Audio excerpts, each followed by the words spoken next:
ایک آبنائے ہرمز بند ہوا، بنگلہ دیش جیسے ملک میں صرف 16% قیمتیں بڑھی ہیں، اور ہم ہیں کہ یہاں 61% ہم نے قیمتیں بڑھائی۔ سندھ تو ویسے ڈاکٹر کے ہاتھ میں، صدر پاکستان مستثنا ہے، زندگی بھر اب اس کے خلاف کوئی مقدمہ درج نہیں ہو سکتا۔ کبھی اتنا بڑا مجرم کہ جیل میں، اور کبھی اتنا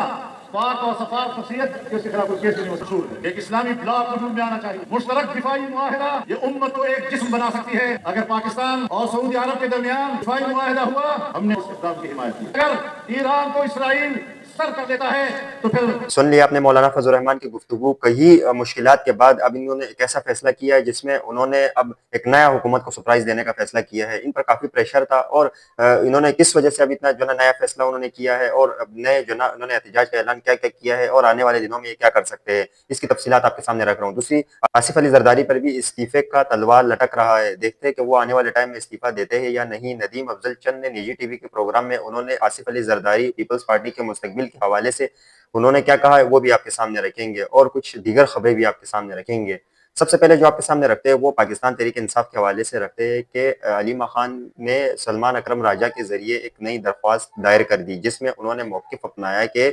کسی بھی قیدی کو 14 دن سے زیادہ ان کو جیل میں نہیں رکھا جا سکتا، اور قید تنہائی میں ان کو نہیں رکھا جا سکتا۔ تو عمران خان کو 14 دن سے زیادہ کیوں قید تنہائی میں ان کو رکھا جا رہا ہے؟ تو اس کی انہوں نے عدالت کو سے یہ جواب طلب کیا ہے، اور انہوں نے یہ کہا ہے کہ جس طریقے سے عمران خان کو جو سزائے پر جو نا ان کو فیصلہ سنایا گیا ہے اور جو ان کو سزائے دی گئی ہے، تو اس میں یہ کہیں نہیں لکھا کہ ان کو قید تنہائی میں رکھا جائے۔ یاد رہے کہ اس سے پہلے عمران خان بھی اس چیز کا واضح طور پر کہہ چکا ہے کہ مجھے 24 گھنٹوں کے دوران صرف مجھے 2 گھنٹے مجھے چہل قدمی کی اجازت ہوتی ہے، اور کوئی جب کھانا دینے آتا ہے یا کوئی ان کے ساتھ بات چیت ہو جاتی ہے، باقی جو 22 گھنٹے جو ہے نا مجھے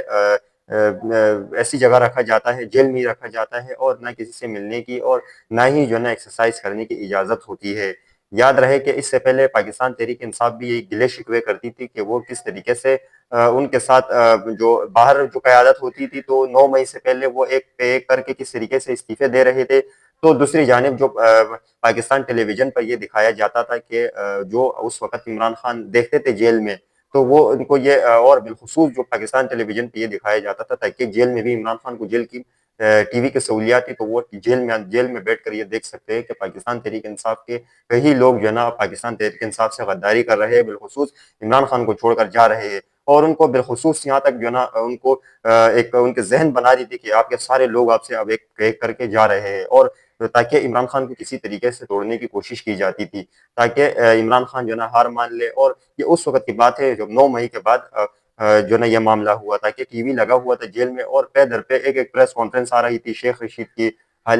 دیگر جو پاکستان تحریک انصاف کے کارکنوں کی، تاکہ وہ عمران خان کو اس چیز کا اندازہ ہو کہ وہ کسی طریقے سے ان کو اب ختم کرنے کے لیے جا رہی ہے حکومت۔ تو یہ جو نا عمران خان کے لیے ایک نئے جال بچھانے کی کوشش کی، اور پھر بعد میں جب کئی چیزوں سے نہیں بنا تو ان کو جیل کی بجلیوں کی کاٹ دی گئی، اور ان کے ساتھ کئی ظلم جو نا برتے گئے، لیکن تب بھی عمران خان اب تک نہیں وہ ٹوٹا ہے۔ ان کی پوری کوشش کے بعد عمران خان نہیں ٹوٹا ہے، لیکن اب علیمہ خان نے سلمان اکرم راجہ کے ذریعے ایک نئی درخواست دائر کی، جس میں انہوں نے موقف اپنایا کہ 7 دن سے زیادہ کوئی جو نا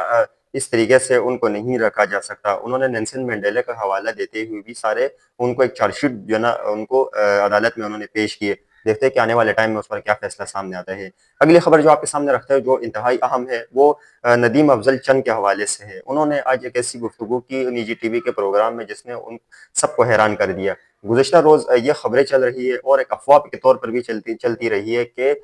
field marshal general Asim Munir بننا چاہ رہے صدر، جیسا ایوب خان صدر تھا اور فیلڈ مارشل جو تھے، تو ان کی طرح جو ہے نا یہ بھی ایک صدر بننا چاہتے ہیں اور خواہش رکھتے ہیں۔ کہیں جو ہے نا اس طریقے سے جو ہے نا خبریں زیر گردش تھی کہ ایوب خان کی طرح یہ بھی چاہتے ہیں کہ میں بن جاؤں field marshal,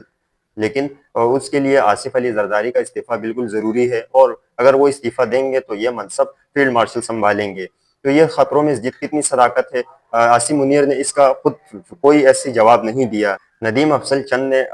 field marshal general Asim Munir کے حوالے سے تو کوئی بات نہیں کی، لیکن جو سوشل میڈیا پہ جو خبریں زیر گردش ہے اس حوالے سے میں نے آپ کے سامنے خبر رکھی کہ یہ باتیں اور یہ چل رہی ہے کہ فیلڈ مارشل صدر کا عہدہ بھی سنبھالنا چاہتے ہیں۔ یہ اس بارے میں جب افواہیں پھیلنے لگی اور پیپلز پارٹی کو اپنی کرسی کھسکتی ہوئی نظر آئی، تو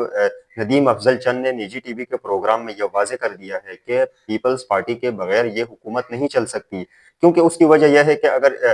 پیپلز پارٹی کے بغیر یہ حکومت نہیں چلتی تو آپ کو ذرا ماضی میں لے کے جاتے ہیں۔ پہلے تو عمران خان بھی یہی کہتا تھا کہ پاکستان کی سب سے مقبول پارٹی ہے یہ تحریک انصاف، ان کو کوئی ٹچ بھی نہیں کر سکتا، ان کو اس طریقے سے سیاست سے باہر نہیں کیا جا سکتا، لیکن پھر کیا ہوا؟ سب آپ کے سامنے ہے۔ اور کہیں جو نا اس طریقے سے مسلم لیگ نون بھی یہ دعویٰ کرتی تھی، تو عمران خان کے دورہ حکومت میں ان کے ساتھ کیا ہوا؟ اور جب پیپلز پارٹی بھی اب اس چیز کا دعویٰ کر رہی ہے، لیکن اگر پیپلز پارٹی کا اگر مستقبل دیکھا جائے تو وہ ہر چیزوں پر اینڈ ٹائم پہ یو ٹرن لے لیتی ہے اور جو نا شامل ہو جاتی ہے، چاہے کسی بھی 28ویں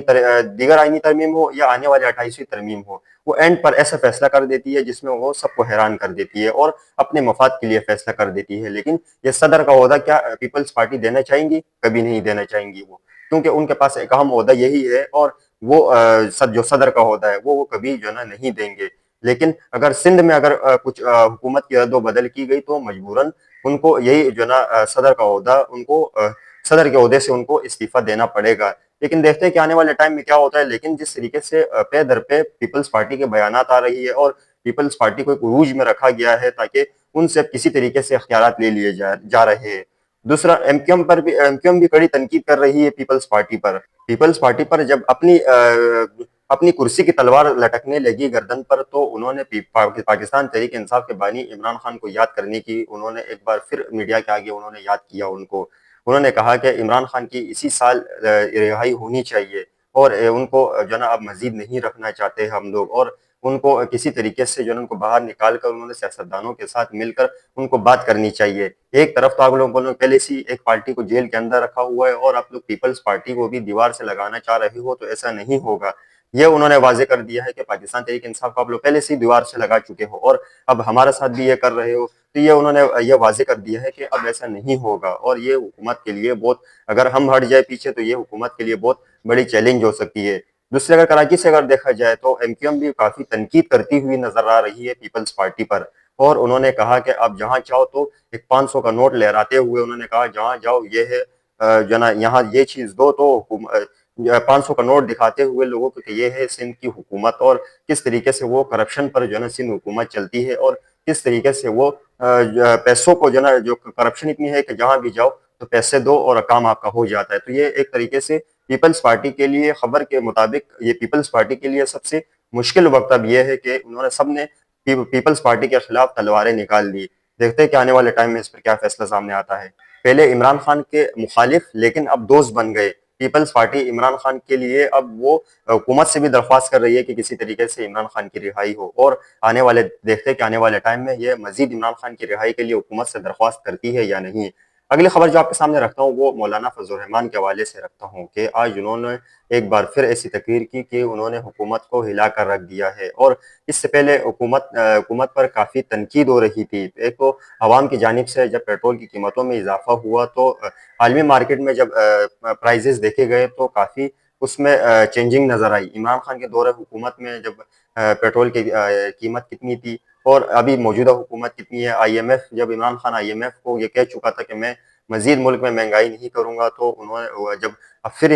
جب اس حکومت نے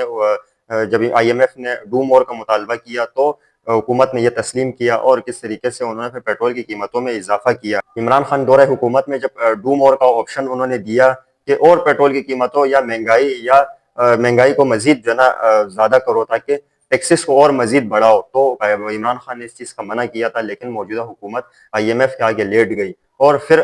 جب پاکستان تحریک انصاف کی اس ٹائم حکومت تھی تو انہوں نے آئی ایم ایف کو تو دیوار سے لگایا تھا، لیکن موجودہ حکومت نے دیوار سے نہیں لگایا بلکہ ان کو سر پہ بٹھایا، اور وہ حکومت کے لیے بہت مشکل فیصلہ ثابت ہو سکتا ہے۔ مولانا فضل الرحمان جو عمران خان کے دور حکومت پہ سپریم کورٹ پر بھی ان کے کارکنوں نے حملہ کیا، پارلیمنٹ پہ بھی انہوں نے حملہ کیا، اور دنگے فسادات کیے انہوں نے احتجاج کی صورت میں، لیکن اب کافی دنوں سے وہ خاموش دکھائی دے رہی تھی، اور ہر طریقے سے ان پر تنقید ہو رہی ہے، جے یو آئی مولانا فضل الرحمان پر بالخصوص، کہ آپ کس طریقے کا سیاست کر رہے ہو، کہ آپ مہنگائی کے خلاف پہلے کس طریقے سے اٹھ کھڑے ہوتے تھے، لیکن اب آپ مہنگائی کے خلاف کیوں نہیں اٹھتے؟ اور تو کہیں جو ہے نا لوگ ان سے سوالات کر رہے تھے، اور دیکھا ہوگا کہ میں نے آپ کے سامنے پچھلے ویڈیو میں بھی ان کی ویڈیو رکھی تھی کہ ان کا صحافی کس طریقے سے ان سے سوالات کر رہے ہیں۔ پارلیمنٹ میں جاتے ہوئے ان سے کس طریقے سے سوالات کیے گئے، لیکن انہوں نے کوئی جواب نہیں دیا اور یہی کہا کہ آنے والے ٹائم میں ہم کرتے ہیں احتجاج۔ لیکن اب وہ گھڑی آ گئی ہے کہ مولانا فضل الرحمان نے تقریر کرتے ہوئے انہوں نے کیا کہا، پہلے ذرا میں آپ کے سامنے ان کی تقریر رکھوں، اس سے آپ کو خود اندازہ ہو جائے گا کہ آنے والے ٹائم میں کیا ہونے کے لیے جا رہا ہے۔ پہلے ذرا ان کی ویڈیو کلپ دیکھیں۔ ہمیں امن چاہیے، انسانی حقوق کا تحفظ چاہیے اور خوشحال معیشت چاہیے۔ ہم نے مہنگائی کے خلاف مظاہروں کا اعلان کیا تھا 22 مئی کو جمعے کے روز۔ سن لیا آپ نے یہ گفتگو کہ مولانا فضل الرحمان نے کیا کہا ہے، اور انہوں نے اب یہ واضح کر دیا ہے کہ اب حکومت کے پاس کوئی آپشن نہیں ہے، لیکن یہ صرف دھمکی تھی عوام کو چپ کرانے کے لیے، میڈیا کو چپ کرانے کے لیے، تاکہ ہم نے ایک آواز اٹھائی ہے مہنگائی کے خلاف اور عوام کو یہ مطمئن کرنے کے لیے، اپنا ووٹ بینک بچانے کے لیے انہوں نے ایسا اعلان کیا ہے۔ لیکن دیکھتے ہیں کہ آنے والے ٹائم میں یہ مزید ایسے احتجاج کرتے رہیں گے، جس طریقے سے عمران خان کے دور حکومت میں یہ احتجاج کرتے تھے پیٹرول کی قیمتوں میں اضافے پر۔ دیکھتے ہیں کہ آنے والے ٹائم میں کیا ہوتا ہے۔ یہ تھی آج کی اہم خبریں جو میں نے آپ کے سامنے رکھی ہے۔